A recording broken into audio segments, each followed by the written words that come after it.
Luna? Yes. Because you're familiar, you already knew the alphabet. Just need to practice the arrangement. Now let's have first the sound. Okay? What's the sound of A? Okay? A has two sounds. It could be an A or it could be an A. A for short vowel and A for long vowel. Later you will know that. Okay? As. As. What's this? Aunt.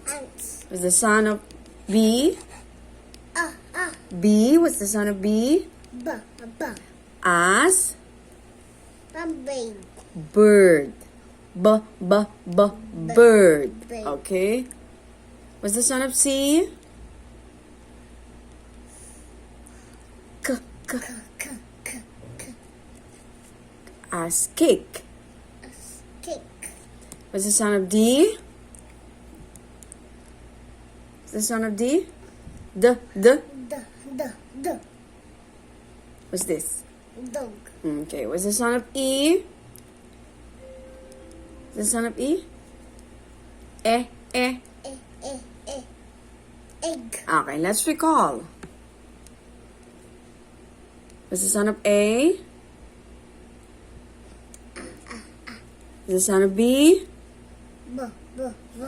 What's the sound of C? K. What's the sound of D? D. What's the sound of E? E. What's the sound of C? K.